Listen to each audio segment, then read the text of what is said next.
Well, hey kitties, Retro Dad! Excuse the mess, it's still full of Game Boy games. I'm still working on that video. But I felt it was important to take a moment and push the pause button and do a follow-up to my previous video about is retro collecting dead? And I'm going to talk more about that and more after this.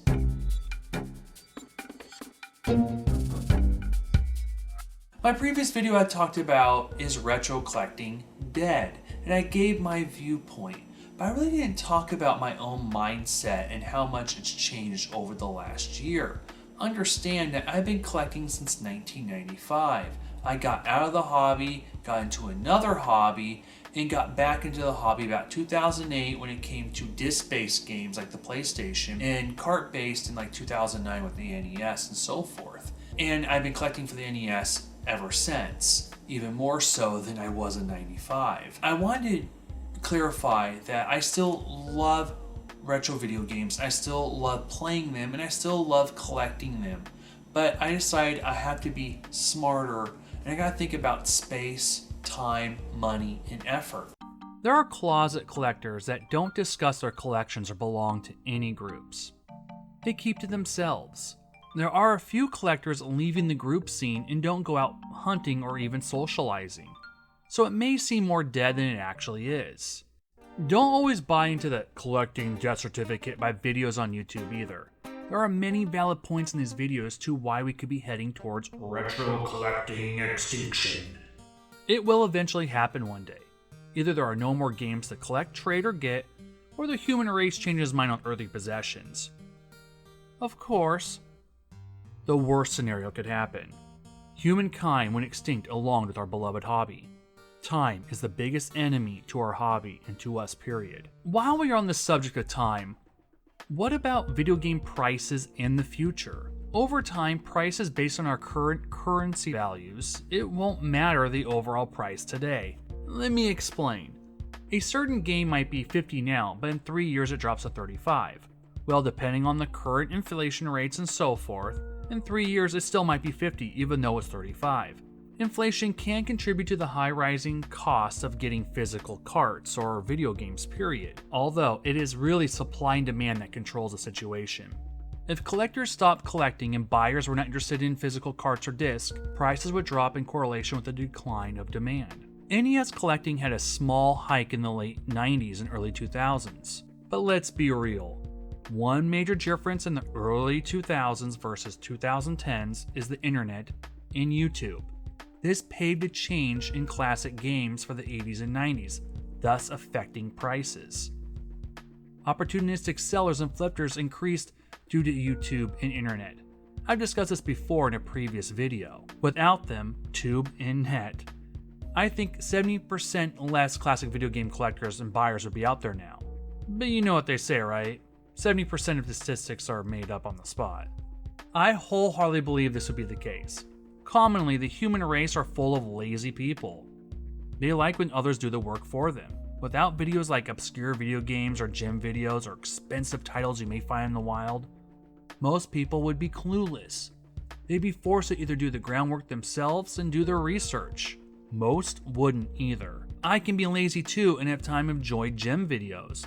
I learned about games normally I wouldn't have cared to do research on. Without collecting videos, retro review vids on YouTube, the hobby would be even a smaller niche hobby. Microscopic. This is still a smaller community compared to other communities. Modern gaming has a large net of people to draw from. Collecting is even smaller than retro gaming. Doesn't mean it's dead though. There are problems within our community, guys. Here are a few. Prices. We all know this, guys. It's expensive. There are more issues to contend with than just video game prices. Collecting just to collect. When you go out there and collect, just don't buy a game just to buy a game. Now, I'm doing that for the Game Boy for multiple reasons, because of the video, and I love the Game Boy. And if you love a system and you want to collect every game for it, it's your right. And if you have the money, time, effort, and space, do it. But don't go out there and just to collect. This takes up valuable time and money. A lot of effort goes into it. There is no real reward for having a complete set. Maybe the satisfaction of having all the games for a particular system, and what about having thousands of random games or systems? Once again, no trophy or real achievement can be gained from it. Sorry kiddies, you don't get a golden star for having 7,500 video games. You can't take it with you when it's finally game over. No 1-ups can save you from the Grim Reaper. He's not always fighting for Dracula. That's just his part-time job. Some people have buying issues and it's like gambling. Collecting can be addictive. You constantly need a fix and you hunt. You are not enjoying life if you're always thinking about finding the Mushroom Kingdom or taking trips to Silent Hill. A well-balanced life is a happy one. I'm not saying stop collecting or playing video games in general, because I love video games and collecting. Just find a balance. Don't be a hoarder. There's a fine line when it comes to collecting and hoarding. I personally believe a few YouTube shows are more about hoarding than collecting. Person A gets boxes full of games to show off. They don't plan on playing any of them. What's the point of collecting then? Well, my argument would be they're not collectors. Instead, they are hoarders. One thing too, I think our community is changing in general. There's a lot of people getting into it and they're getting really excited, but you see them get burned out faster.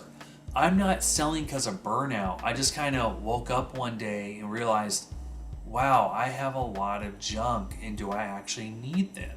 It was like a retro collecting virus going around where one person was catching it and another person and another person. And like I said, I'm surprised by how many of us are thinning down our collections. Some of them are selling for a worthy cause. Even the games I'm selling, all it's going is going right back into getting certain games for this channel and hopefully maybe complete that NES license set. Some people are now bored with classic gaming or collecting retro video games. Perhaps they got carried away in the hype. Now they plan on leaving the community. And one reason why I think this is happening is there's a consciousness shift. I think that some of us are getting in our mid-30s or early 30s or even early 40s, and we realize our priorities are changing. Nostalgia with those rose-petaled glasses are not as rosy as they used to be, and we're maybe thinking ahead. I will always think backwards a little bit when it comes to certain video games like the NES and the Game Boy. But I feel that I don't need to keep every single game. I don't need to keep every sports game for the Sega Genesis, Super Nintendo. So retro collecting isn't dead necessarily. So I think we're in a transitional phase. It's just my opinion. It's just my follow-up on my previous video. I'm not getting out of the hobby, just I'm doing it differently. I'm thinking about things differently. And I think there's a lot of us doing that. I think we're going to see an exodus, like I said, of this retro collecting, community. You're going to see people reduce their gaming footprint on the hobby. You'll see some people come in, you're going to see some people head out. Even the Portland Retro Gaming Expo, I heard people are going just to hang out, not really to buy games. If that's the case, we might see some drops in games that following year as less people are buying them. Who knows? Well, guys, have a great night. Have fun. Go game. See you later. What is the purpose of collecting? I know why I do it. If you're a collector, do you know why you do it?